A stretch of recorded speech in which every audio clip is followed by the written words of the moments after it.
बच्चों को नमस्कार। आज हम आपकी वर्कशीट नंबर 5 क्लास 10वीं विज्ञान जो कि आपको 14 जुलाई को करनी है। तो इलेक्ट्रॉन विन्यास देख लेते हैं। हमने इलेक्ट्रॉन, प्रोटॉन, न्यूट्रॉन के बारे में पढ़ा था। ये पढ़ा था कि इलेक्ट्रॉन जो है नाभिक के चारों ओर चक्कर लगाता है। तो क्या ये किसी नियम के अनुपालना करते हैं ऐसे ही? तो इसके में नियम क्या है? जिन कक्षाओं या कोशों में इलेक्ट्रॉन घूमते हैं उन्हें हमने अलग अलग नाम दिया गया है। पहला कक्ष K है, दूसरा L है, तीसरा M और चौथा N। और इनके अंदर जो इलेक्ट्रॉन की संख्या है वो भी एक सूत्र के ऊपर निर्धारित होती है जिसको कि 2n² रूल कहा जाता है। N का नंबर होता है कक्ष की संख्या। जैसे अगर K शेल के अंदर हमें इलेक्ट्रॉन निकालने तो N की वैल्यू हम 1 लिखेंगे तो हमारे इलेक्ट्रॉन की संख्या आ गई 2। L के अंदर निकालना है तो 2 लिख देंगे हम N की संख्या, तो इलेक्ट्रॉन आ जाएंगे 8। M के अंदर निकालने हैं तो 3 कर देंगे, इलेक्ट्रॉन आ जाएंगे 18। और N के अंदर निकालने हैं तो इलेक्ट्रॉन आ जाएंगे 32 4 के हिसाब से। तो इस हिसाब से हमें करना है। भारी कक्ष या कक्षा में अधिकतर इलेक्ट्रॉन की संख्या 8 होती है, जो हम अभी तक आपको पढ़ा रहे हैं स्टेबल होने के लिए जो उसको चाहिए।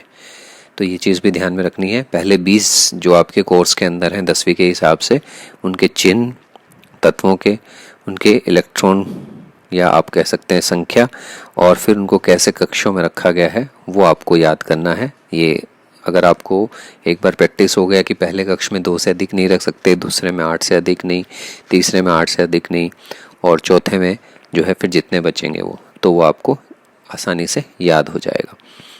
प्रश्न उत्तरों को देख लेते हैं। K, L, M और N कक्ष में अधिकतम इलेक्ट्रॉन संयोजित किए जा सकते हैं।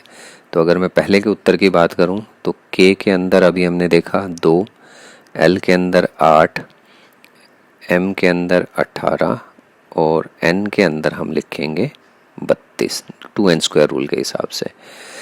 एक कोश में इलेक्ट्रॉन की अधिकतम संख्या सूत्र द्वारा दी गई है। M कोश में इलेक्ट्रॉन की अधिकतम संख्या ज्ञात करनी है हमने। तो M में निकालना है तो K L M, M हो गया हमारा 3, तो यहाँ पे N की वैल्यू हो गई आपकी 3।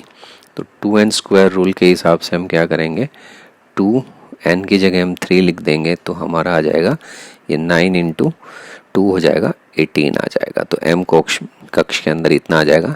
उसके बाद तीसरा निम्नलिखित तत्वों के इलेक्ट्रॉनिक विन्यास लिखने हमने। मैग्नीशियम का फॉर्मूला कितना है, 12 है एटॉमिक नंबर, तो हम लिखेंगे KLM। तो पहले कक्ष में 2, दूसरे में 8, तीसरे में 2। फिर उसके बाद सोडियम Na संख्या 11, पहले में 2, दूसरे में 8, तीसरे में 1। फिर है क्लोरीन संख्या 17, तो इसमें लिखेंगे 2, 8, 7। ऊपर आप कक्षों की संख्या लिख सकते हैं KLM इस तरह से। कार्बन के अंदर कितने हैं हमारे 6, तो ये हो जाएगा 2 और 4। और ऑक्सीजन के अंदर होता है 8, तो ये हो जाएगा आपका 2 और 6। तो इस तरह से इसको हम पूरा करेंगे। उम्मीद है आपको वर्कशीट पसंद आई होगी। देखने के लिए धन्यवाद।